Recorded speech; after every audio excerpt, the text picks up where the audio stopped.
Is immortality a thing in Fortnite Save the World? Well, 101% damage resistance says yes. So hello guys, and welcome to another one of my Fortnite videos where I am trying out the most insane, unreal immortality build in Fortnite Save the World.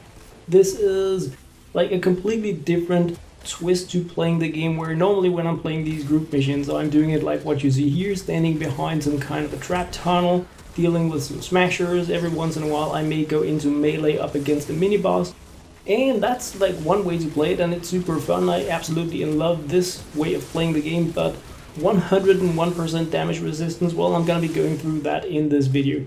The key is, of course, Rescue Trooper Ramirez that you see here. I'm gonna be going through all the specifics, but look at this stuff here. Just crazy tanking a mini boss here with 101% damage resistance on paper. What this actually means is that we have a 95% reduction to damage, because there is a cap in the game putting us at 95%, but it still means that I'm taking only 5% damage, and I have a survivalist bonus on the soldier that gives me health whenever I take down things. Absolutely insane combination that you can make in the game. One of the keys is the Shock Specialist AC, a pretty horrible outlander in my opinion that looks like this.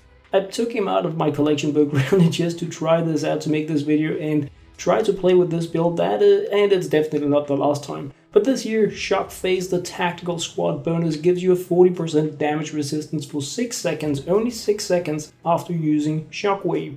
So what this means is that you can boost your damage resistance up like crazy when playing in melee. You can also use this with, you can use it with any soldier that has shockwave for a short time of almost no damage, making it a pretty interesting hero to have in the collection. So I'm gonna be fooling a little bit more around with that.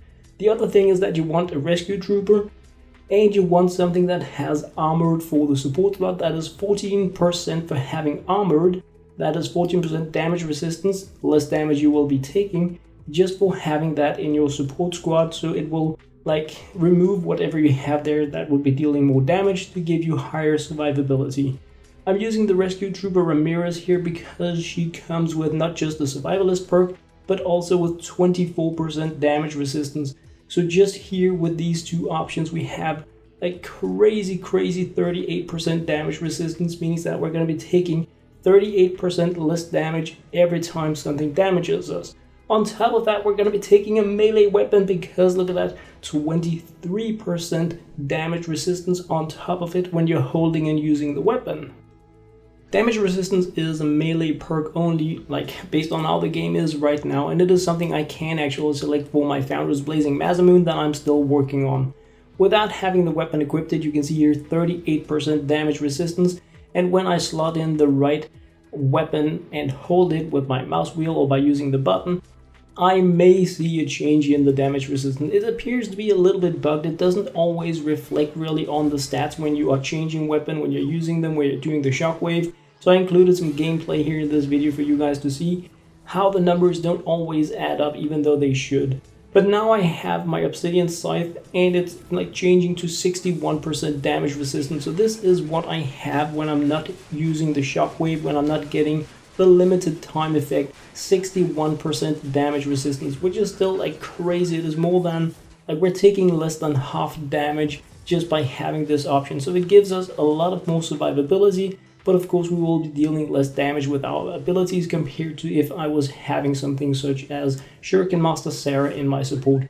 But if you're going to be having traps deal most of the damage anyway, and you really just need to go out there in a bit of a pinch of a situation, survivability may be the key. I tried to take two weapons to see if I could somehow combine this damage resistance, but no matter what I tried swapping weapons around, it didn't really change my damage resistance.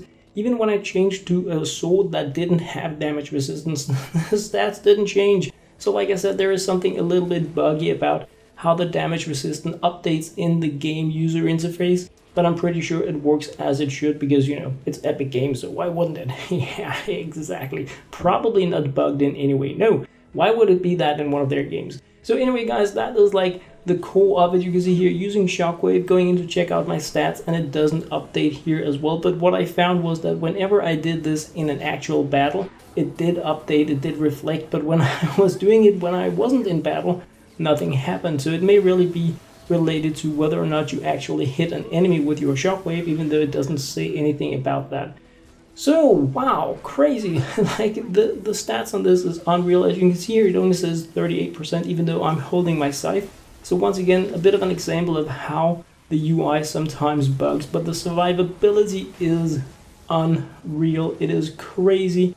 I'm gonna be showing you guys some absolutely insane tanking games here, where I was playing just with my soldier. Of course, we have traps out. It's not like we're going melee squad here or anything, but what you're gonna be seeing is how I am tanking fire element husks, smashers even, which means that like crazy damage just when they hit me, but also from the affliction damage. There you can see 101% it actually reflects. Standing in here between all sorts of crazy husks with fire damage on them, which means that you can see my hero is on fire, and I'm just punching through this with my obsidian scythe. Absolutely crazy, like I'm taking no damage whatsoever. And this is really, like, I was talking in my last video about how I wanted to look a little bit more into melee in Fortnite Save the World because it is overlooked. And I talked about, let's look into some of the options that we have to actually play melee right now. And sadly, I feel the melee characters in the game are soldiers. I mean, we have ninjas and we have some constructors that are pretty good at hitting things, but in terms of survivability, we have soldiers that are unreal in terms of going into close range combat. You can also use something as heroes that have flag vest for 60% damage reduction, but that is like, it decreases whenever you are hit, but the survivability on that is unreal as well. There is absolutely no chance that I would be able to stand up against husks in the same way like what I'm doing now with any one of my ninjas or with my outlanders. I mean, ninjas, sure, they can dragon slash through it. They would be able to some degree, stand here with some smoke bomb going on. Perhaps they, like if you're using the alchemist, you would have some great survivability on your slashes there as well.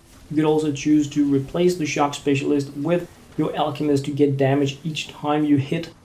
Like, you get 24 base healing every time you hit 4 times. So that is also an option that you can look into if you like don't have the shock specialist or don't want to be leveling him up. Then that is also really good for survivability, and it allows you to do this on something that isn't a soldier. But then again, the rescue trooper is another one of the key elements due to the 24% damage resistance she comes with as a hero. It is something that I would have loved to see on my ninjas, but so far we don't have anything really besides soldiers that have this crazy survivability option. So tanking out smashers, it's a thing. You can definitely do it. You can do so much crazy with this. What I'm going to be showing you guys now is, of course, how I'm just demolishing a mini boss coming right around the corner here, going melee style into it.